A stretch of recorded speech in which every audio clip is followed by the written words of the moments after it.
Factors you consider when you are preparing a small-scale business. There are factors you consider when you are preparing a small-scale business. If you want to have financial empowerment in your business so that you don't beg like us, we plan, we save, we have marginal propensity to save more than we spend. Bishop analyzed it in the first service. If you are having a crate of Coke, 24 bottles, and 20 bottles is your capital, and your profit is 4 bottles, but you go on drinking 6 bottles to entertain guests, you are already spending from the capital. You are already making losses. The capital is already going down. There is no gain at all. Apart from you have lost, you are reducing the capital. Hello? So when you start business, if it's of God, nothing starts easy. If anybody tell you you are going to start anything and it's going to be very easy, it's a lie. The grave is the only thing you dig from the top. Everything in this world, you start from the ground and you go up one. It is the grave only where they bury people, talents. That's the only thing you start from the top. They bury the talent there. That's the wealthiest place in the world. Because there were dreams and ideas that were never executed. True or false? When you are to execute your idea, you don't need money. If you have learned every other thing I taught you from Wednesday till this morning, by God's grace, before now, I'm talking of money now, how money works, how you get money. If you know every other one I've told you, if your business is a vision, God will land somebody that will bring the money. That's how I started. All my business, I didn't contribute 1 naira. God will just hook me to a Christian entrepreneur, a big man. And when I talk what is on this brain, they'll put their money down. There's one book that is not here. It won a National Merit Award. Physical distribution. That's what I'm doing my PhD on. A man agreed to give me 2.4 million to publish the book. And the Holy Spirit said, shh, don't take. If you take his money, when we publish the book and you are selling, the day I tell you, distribute 1,000 copies for my children that are not having money in their pocket now, it's far from their hand, he will say you are a thief. That you are doing business together, you are carrying the books and giving to church people. Say, if I gave you the idea to write the book, I'm well able to finance it. Today, the book is blessing people. We are repackaging it, that's why it's not among these. It's for MSc, for BSc, and for PhD people in marketing and distribution. Praise the Lord. That book stayed 9 years before it came out. So wait. 1, for you to have financial empowerment as a small-scale business person, the objective and scope of business must be clear. The objective of your business. Why are you into that business? What is God telling you to do? Don't go into business because you want to make money. Money is part of it, but business is much more than money. You go into business to solve problems of mankind. You go into business to enhance added value into humanity. You go into business to further the kingdom's sake. You go into business to release your potential, your resources onto other people to make the world a good place. The best student in our school would never have gone to school if I was not alive. Maybe God would have used someone else, however. But that girl had no father. 2 of them, they are in our school. And their mother is working somewhere. They are harassing her with men are harassing her up and down. And we gave her employment in our school. We gave the mother employment. She's working with my wife. The 2 daughters are in our school. The eldest daughter is doing SSE now, GC final level. They've not paid 1 kobo in our school. They are from Winners Chapel. But she's the best student today. Is that not glorious to God? Give Jesus a clap offering. That is the one you should be doing. If your business is only to get money, God will just fold his hand and be looking at you. Find out why God asked you to go into that business. That may be the reason why the business is not growing. Number 2, find out cost of incorporation and all statutory and legal requirements before you go into business. When I started business, I was not wise. I didn't have the wisdom, I didn't have the knowledge as an unbeliever. I've been to Saudi Arabia, I've been to Bangkok, far away, Eastern companies. I've been to South Africa, I've been to Dubai before I became a Christian. So I didn't understand how business works. I was trying to get money, build a big empire. You see it in those books. But when the devil came and struck, I lost everything. And I was contemplating suicide. God ensured all those ill-gotten wealth flew away so that I can have a clean testimony today. My wife is a princess. The father is a prince. The mother is a princess. But my wife was selling akamu, what we call pap, as princess as she is. The great-grandfathers have been riding cars. My own father is a farmer. I'm the first person to ride a car in my father's lineage. But my wife's parents, great-grandparents have been riding cars. They are multi-millionaires. They are wealthy people, professors, generals in the army. But my wife said, I'm married to you.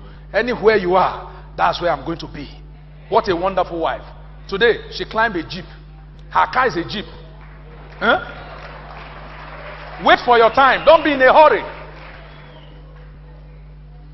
I started business. I didn't know that these shoes are called contraband in Nigeria and textile. I went to Amsterdam, Holland.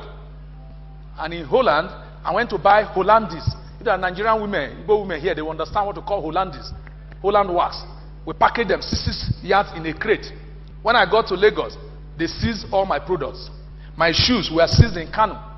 And then the customs said I should bring money. Then I gave them the money. Till tomorrow, both the goods and the money I have not seen till now. 1986. Hello? But thank God I ran away before the doomsday. So when you want to start business in Kenya here, find out the Kenya regulation, the government regulation. Are there business the law does not allow you to do, so that you don't buy things and later you cannot sell?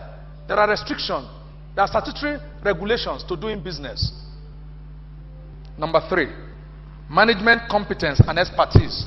The bishop have touched this so much in the first service, so I'm not going to dwell on that again.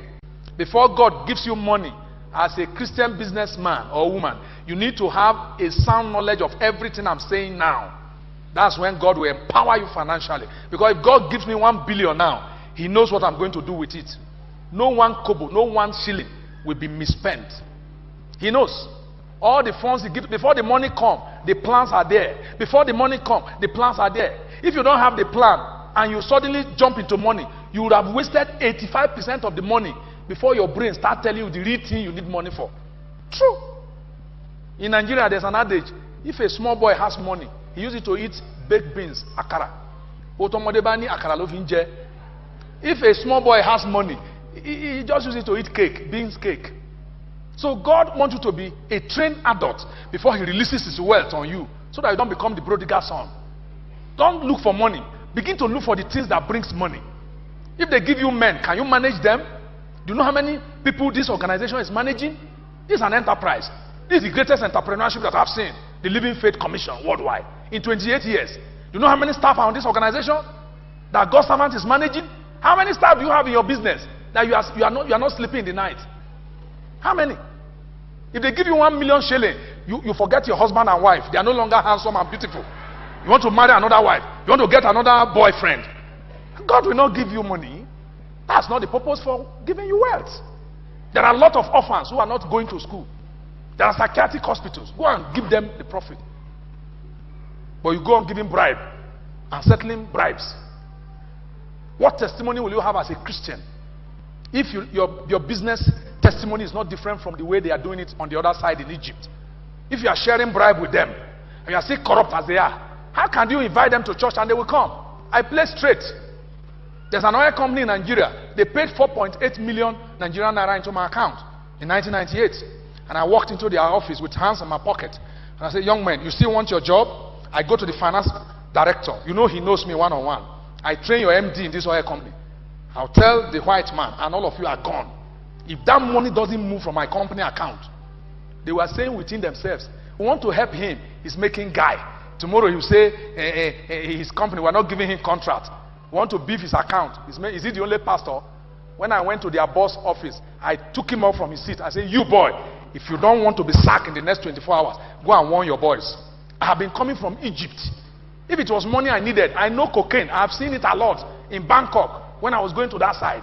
I've been to Brussels. I know why I'm serving God. I'm first of all a Christian before a businessman. Tell your boys, if that money is not moved from my company account, heads will roll here. So the man followed me to the office. And I said, look at them. They were telling me they want to beef my account. Which account are you beefing? They didn't know I hear the language. If you see my name, you wouldn't know where I come from. Only Bishop knows my place in Nigeria. My name will confuse you. The place you think I came from is a lie. That's not where I'm from. By my name. So they were speaking a language they think I didn't hear. They were speaking my language. Because they thought I'm from Yoruba land. They call me Oladun. That is just my father. I don't know why he chose that name. I'm an Edo man. Praise the Lord. So, I was able to clear that. I didn't know God was preparing something. A month after, a fraud of 218 million was unfolded. I was supposed to be part of that fraud. 4.8 million was posted to my company account. And they posted all the other 200 and something million to other people's account. And all those contractors kept quiet.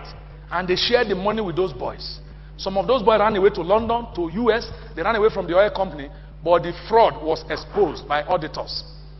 I was the only one who was foolish enough to say, I don't need evil money. Will you still tell people they should take their money to go, even when they pay it to your account by error? Will you do that? No, check your heart. Guess what God did?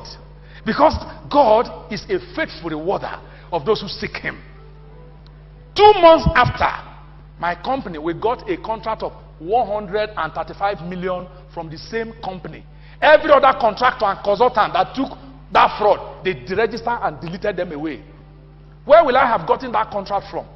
I pray and preach on Fridays for the MD and all the staff of that company before they are promoted. Multinational company in Nigeria. Bishop knows them. He knows me. They tell him. I go there with shoulder high and my hands in my waist pocket. Because I'm not collecting bribe.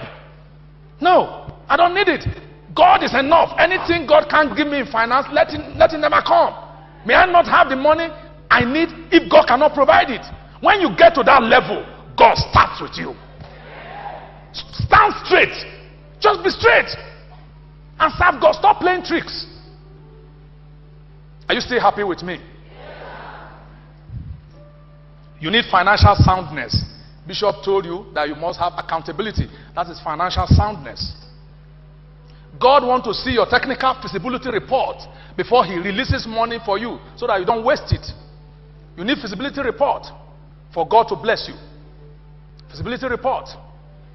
If you see any man who says he's in business, he does not have one technical knowledge or skill about his business. He's not in business. He's only been busy. She's a managing director. He's not a managing director. Some of you should be apprentice. You say you are MD when you should be learning. I learned teaching when God asked me to go and teach in 1994. After I have argued, I've been teaching since 1977. Only in 2003, 5th of May, God told me, my son, after you have passed your apprenticeship, you can now start. 12 years after the call, I have been lodged in Ikonoga Hilton. I teach professors, I teach managing directors of company, and they call me professor. And yet God said I was an applicant. I asked God, why did I need 12 years apprenticeship to teach? I've been teaching since 1977. When I have school cert, teachers grade 2, NCE, first degree, masters. I'm concluding PhD now. You don't stop learning if you want God to go along with you. My father has a PhD, he's doing the second one. Bishop coming next month. I'm following them. If I finish this one, I'll start another PhD or I'll start law. I don't want anybody to mess me up so I can defend my business. So what am I saying? You must be able to have expertise of a special area in your business. The area that you are the expert as the MD, when you are there, every of your staff should listen when you are talking.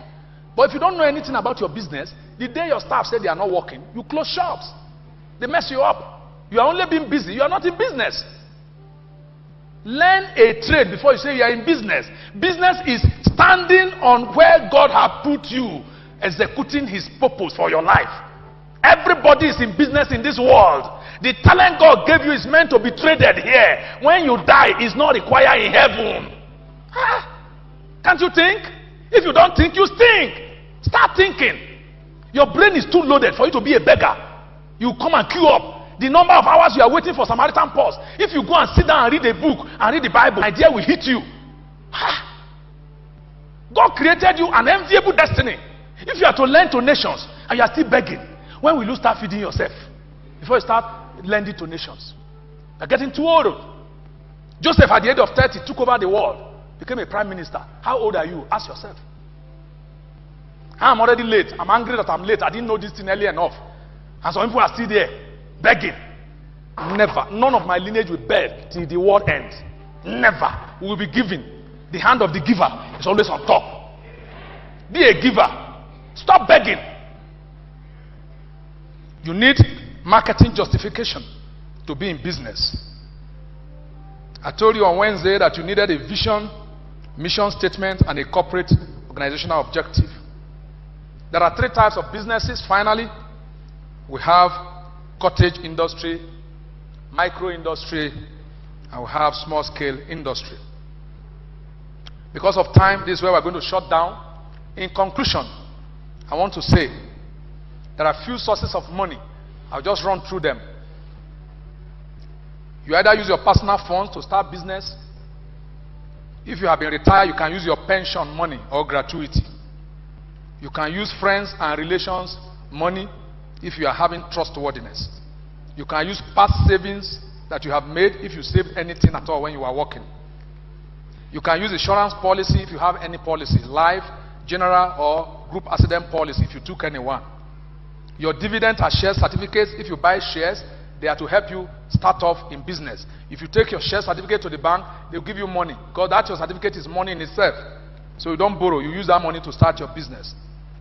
Undistributed profit, and finally, you can use other people's money. I used that one so much before when I was setting up other people's money. You know how you can use other people's money? Do you know how you can use other people's money? If you are a treasurer of an association and they pay money to you to keep, in 1 year they don't use it. You take that money and you keep in a bank. If you are too afraid to do business, just keep it in a bank. It will earn interest. We use other people's money to work. If you belong to Thrift and Loan here, wave your hand. Teachers do that a lot. Cooperative society in workplace. That's other people's money. 10 of us want to do contribution. I will collect the money from 9 of them this month, May. I always take the first one. All of them will pay to me. So I will take the money from the 9 of them plus my own and start my business. I go and buy shares. Before the next month, when the second person will earn, I have earned return on investment. Every day you earn 5% from the capital market before the meltdown last year. Now you can do real estate. I still make money from the capital market, whether it's down or up, because I'm an expert. May God grant you understanding. Shall we be on our feet?